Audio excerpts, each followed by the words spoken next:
Good morning from Bali. Susan Spillman here. So today I want to do another follow-up with Bali and the virus here and what's going on.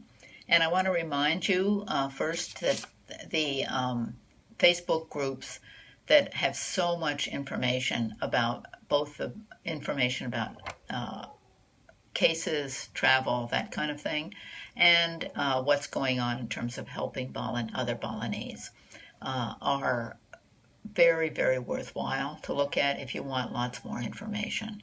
I've just kind of compiled some information for you this morning. So just to review that, one of the sites is called Bali COVID-19 Update, and the other one is called Bali C19 Solidarity, and they're great. Both of them are on Facebook. Okay. So, first I just want to tell you that for those of you familiar with Bali, the season seems to be finally changing a little bit later than usual in my experience. And although the temperature is still quite high for Bali, the humidity is decreasing, at least the last few days. So I'm very, very happy about that, as many others are. Okay, let me just see where I want to start. Okay, first I'm going to start with the latest statistics, and that is that totally now we have 346 confirmed cases in Bali. However, 243 of these have recovered already. Okay, and we have the 4 deaths from some time ago, no new ones recently. So that means we have 99 active cases. And the good news, in addition to that, is that the Bangli situation seems to have resolved itself. So this was the one where the rapid test had many, like hundreds of people testing positive. And in fact, it was inaccurate. And they've all been quarantined, and they're just finishing their quarantine now, and seem to be healthy. I mean, as much as we can tell from that. So that's very, very good news. And the latest I've heard, it's not official yet, but many people who are in the know are talking about this, is that it looks like Bali is going to open for tourism in October. So I'm actually quite shocked, because to me that seems like a long time from now.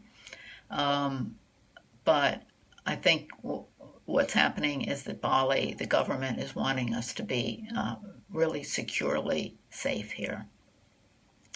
So that's not, as I say, not the official rate yet, but that's what they're saying. There are no tourist visas being given now. I mean, one can't come. In terms of people with long stay visas like Kitap and Kitas, you can return to Bali if you have a recent, within 7 days, PCR negative test. And if you don't have that negative test, they're going to send you back. You cannot come to Bali. So if you have a Kitas and Kitap, you have to have that if you're coming back to Bali, a negative PCR test. Okay.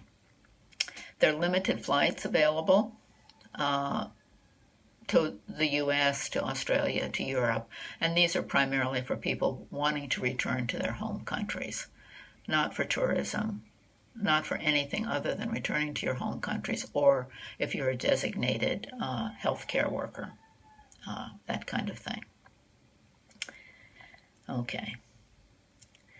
So one of the things that's been interesting about this, for me, is to see that in Bali, each village has its own rules and guidelines for what's happening, and its own enforcement of these rules. And so often we think of Bali as one unit, it's one island, one unit. But in fact, each village is semi-autonomous. and can make its own rules, its own rules about who can come into the village, what is supposed to happen in the village, and how much enforcement there is. So, for example, in our village, we have a rule that everyone wears masks. However, almost no one now is wearing masks, and there's no enforcement of this. So this is just one example, and in other villages, there's quite strict enforcement of the rules that they set. So it's just interesting to see that, Bali is really a group of villages. And often tourists and even some of us expats don't really get how profoundly this is true. So that's been interesting to see. Okay, let me just look at my notes here and see if there's what else I wanted to say.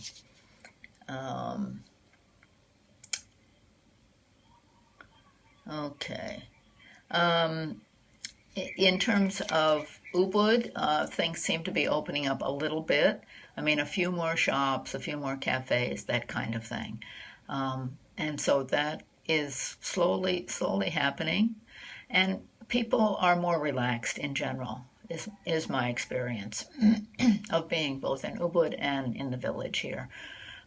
People are kind of used to what's happening. We know what the rules are in general. Some people don't go by them still, and most people are wearing masks now. Apparently, there's a new rule, at least in Ubud, perhaps in Bali, although I'm not sure about that you must wear a mask before you're allowed into different stores and shops.